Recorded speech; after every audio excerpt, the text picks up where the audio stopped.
This is the plaintiff, Renique Woodson. She says the defendant crashed into her car a day after Hurricane Sandy and totaled it. The defendant claims a man pulled a gun on her in a dispute over a line at a gas station. She tried to flee, drove a car with her head ducked down, and smashed into two parked cars. Now she has no car and has to take the bus back and forth to work, and that's not right. She's suing the defendant for $1,900, the cost of her total car, plus travel costs.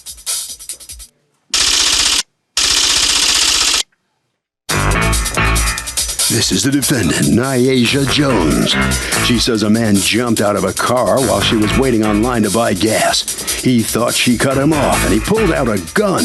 She ducked her head and took off like a shot, and that's when she crashed. She doesn't think she's responsible because she was trying to escape from a crazed man with a gun. Besides, there was hardly any damage. She's accused of shooting out of a gas line.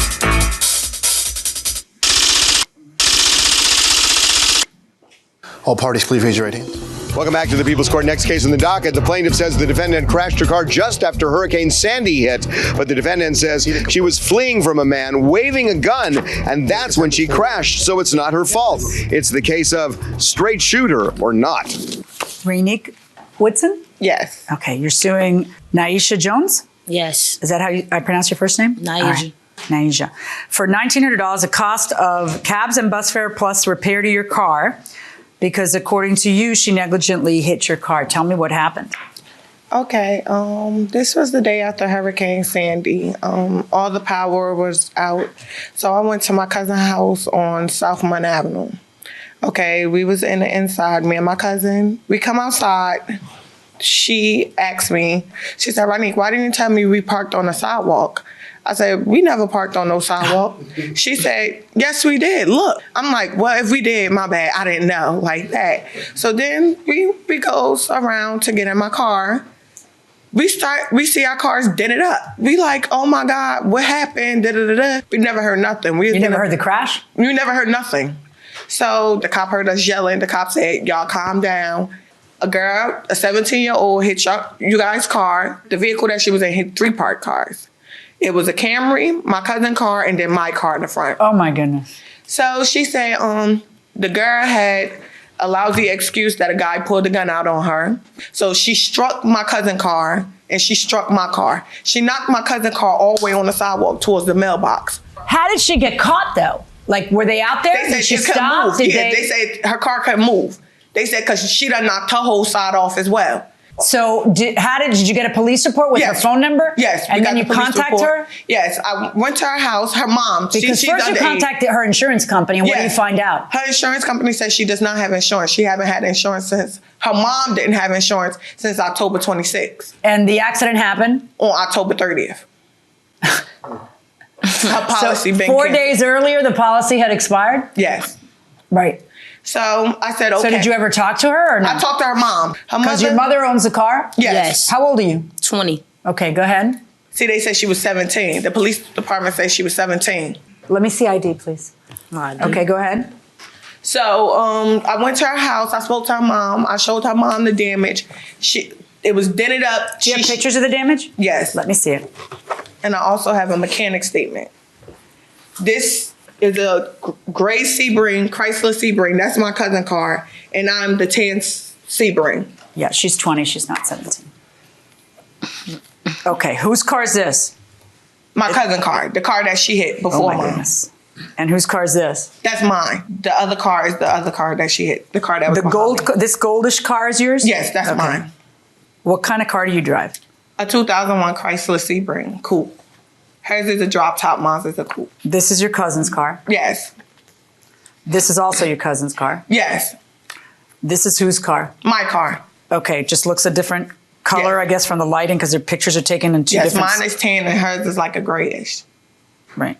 This is the same wheels. So the mother says... The mother says she will help me if it's less money. Let her get in contact with her insurance company. But you already knew that the insurance company wasn't going to pay. I knew that after I went to see her mom. After you went to see her. If it's less money than what? Then what I told her. What was it you told her? I told her for the dent at the time, My transmission did not go. Your transmission did not go? No. Your transmission is blown through some reason other than a car crash. Okay, Which I did not know. Do you have that written? A mechanic man wrote his statement. Okay, let me see that. Okay. So what happened? It was the day after Sandy. I'm driving to the gas station. Some dude behind me blowing the horn, whatever the case may be. I blew my horn back, like, because I'm trying to get in the gas station. He jumps out of Stop. This dude you're talking about Yes. thought you were cutting him in line. No, I really wasn't. I was already in front of him. Well, why does he think you were cutting him in line? No, he didn't think of that. I don't know whoever said that. I was in front of him already trying to get hold on. I'm in the going to tell you parking who lot. said that. A man thought I cut him off, got mad, and jumped out of the car. That's who said that, you, in your answer to the complaint. Okay. Oh, I must have. So go ahead, talk to me. Well, I'm going into the parking lot of the gas station. He jumps out of his car, running down with a gun or whatever. I'm not paying attention to no road, none of that. I'm looking at him, then swipe the car, whatever. And she drove in that car. Wait, back it up. The next day. According to you, where was the guy with the gun? He was in the parking lot running towards me. What was he so mad at? I guess because I don't know. Like, I really don't know. Because it doesn't happen every day. Don't you hate when that happens when someone chases you with a gun?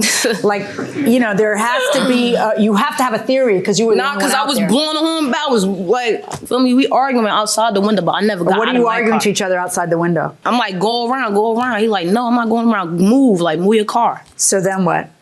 So I drove off, and he drove into the first parking lot. At this point, he hasn't pulled the gun out yet. Right? Nah, he didn't put the gun up. Then when he gets in the parking lot, he gets out of the car, slammed the door, and he ran down with the gun. I'm like, so I started. Who's in the car with you? My little cousin. Who's 17? Yes. Okay, and then?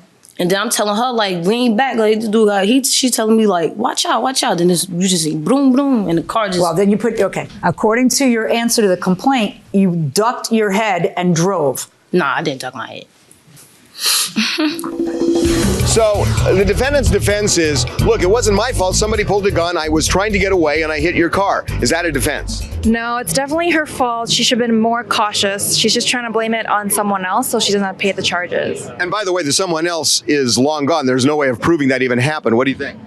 I think it's still her fault. I mean, she crashed the car. But what if she really was panicked? I mean, what if somebody really did pull a gun on her and she was fleeing and did the best she can? Is she responsible for the accident? What do you think? Yeah, she's still responsible for it because she could have called 911 or something. I mean, it's a hard defense to make going inside the courtroom. Hold on a second. I got so scared. I sped off with my head ducked because I didn't know if the man would pull the trigger. No, I ain't Which makes sense. I was looking at what he was going to do with that Okay, gun. but then you ended up hitting 3 cars. And what happens? Your car got stuck? 2 cars. Yes, the axle broke. Say it again. The axle broke. So then what did the guy with the gun do? He jumped back in the car and he sped off.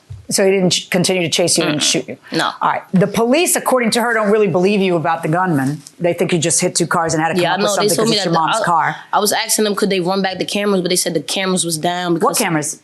On the building. Okay, because there happened to be cameras on the building? Yes, but they said the cameras were down because the electricity was out because they had post-hurricane. Yes. And so they tow the car. Yes, and what does your mother tell you when you get home? She was going crazy. I bet. I bet. Because I couldn't call her because it was no service. And not only that, but now she has no insurance. Yeah. So she's out of car. Yeah. She's out of car. Mm-hmm. The other one, cousin's out of car. Mm-hmm. So you feel that it's not your fault because there was a mystery gunman and that authorizes you to hit a bunch of cars on your way out? Nah, but I was trying to save my life. One of 2 things is true. You're making up the gunman, or there really was a gunman that you were smack talking who then, this is how road rage, this is how road rage homicides happen. Okay, so seriously, I know it feels good to smack talk whoever's smack talking you back, but you really got to think twice because one day somebody's going to put a bullet in your head because people are crazy. Yeah. Right? They're crazy. So you do what you got to do to save your life, but then why doesn't it cost you? Why does it cost everybody else around you? I have no idea. I really don't. Okay. Well, let me give you an idea. Your Blue Book value of your car is $1,339, not the amount that somebody's telling you it's going to cost to fix it. So all you get, you're capped in any lawsuit at the Blue Book value of your car. You can't get that and cost of rental because all you get is the total loss. Yeah, Rhonda, I have to catch the bus with my daughter, and I still had to pay bus. Yeah, but you don't, let me explain to you the concept of total loss. When your car has a total value of $1,339 and you have an estimate to fix it at $15, you're supposed to use your noggin and say, and get a different car rather than taking the bus. Okay. You got that? Yeah. All right, verdict for the plaintiff in the amount of $1,339. Good luck, folks. I didn't know that was you. See, too. What's up? Well, the defendant is found responsible for the cost of the accident. Step on in here. Tell me, what's your reaction to the verdict? You understand the law?